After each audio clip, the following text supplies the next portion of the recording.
নমস্কার বন্ধুরা, আশা করছি সবাই ভালো আছো, সুস্থ আছো। আমিও ভালো আছি। রাধিকা ডেলি ব্লগে তোমাদের সবাইকে স্বাগত। আমি রাধিকা চলে এসেছি আজকে তোমাদের সাথে শেয়ার করব চকলেট কেকের রেসিপি।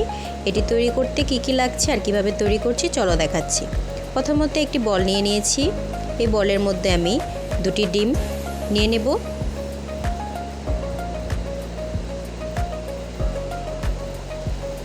এক কাপ পরিমাণ চিনি দিয়ে দেব। এখন স্যান্ডউইচের সাহায্যে সুন্দর করে এটিকে ফেটে নেব। অনেকটা সময় ধরে এই ডিম আর চিনির মিশ্রণটাকে ফেটতে হবে, যাতে করে চিনিটা গলে যায় আর এরকম ফোমের ডিসটেন্সি তৈরি হয়।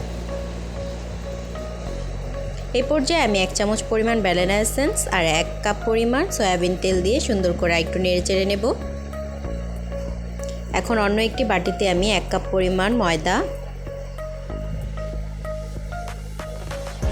1 চামচ পরিমাণ বেকিং পাউডার, কোকো পাউডার 2 চামচ পরিমাণ,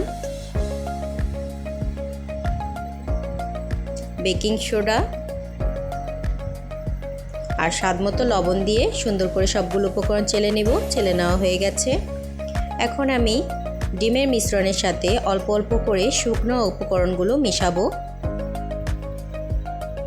হালকা হাতে এটি মেশাতে হবে, একবারে সবগুলো দিয়ে দিলে হবে না। অল্প অল্প করে আস্তে আস্তে করে সবগুলো উপকরণ মিশিয়ে নেব। দেখো কিভাবে আমি মিশাচ্ছি।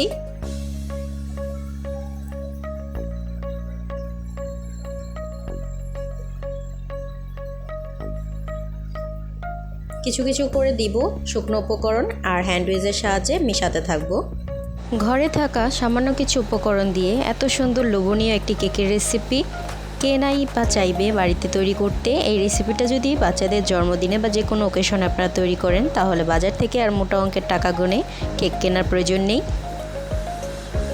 অনেক সময় দেখা যায় বাচ্চারা হঠাৎ করে কেক খাওয়ার বায়না করে, তখন হয়তো সম্ভব হয় না বাহির থেকে কিনে নিয়ে আসাটা। আর অনেক সময় দেখা যায় বাহিরের কেক স্বাস্থ্যসম্মত হয় না।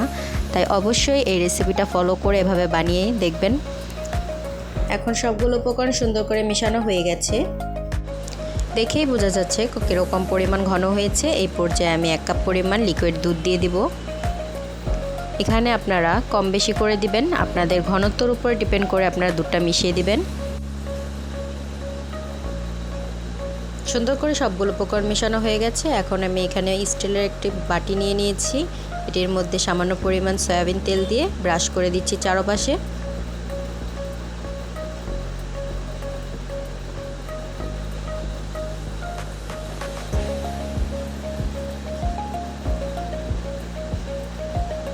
এখন আমি সাদা কাগজ, এখানে এই বাটির সাইজ অনুযায়ী গোল করে কেটে নিয়েছিলাম, এই কাগজটা এখানে বসিয়ে দিচ্ছি। কেকের ব্যাটারটা এখানে ঢেলে দিচ্ছি। আগে থেকেই চুলাতে হাই হিটে গরম করে রেখেছিলাম ভারী তলানিযুক্ত একটি পাত্র।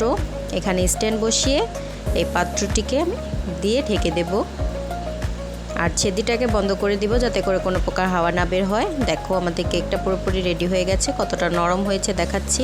দুঃখিত কেকের ডেকোরেশনের ভিডিওটা তোমাদের সাথে শেয়ার করতে পারলাম না। যদি ডেকোরেশনটা ভালো লেগে থাকে অবশ্যই কমেন্টে জানাবে, আমি চেষ্টা করব তোমাদের কাছে শেয়ার করার জন্য। আর কেকটি কেমন হয়েছে অবশ্যই জানাবে। আর লাইক কমেন্ট শেয়ার সাবস্ক্রাইব করে আমাদের পাশেই থাকবে। ধন্যবাদ সবাইকে।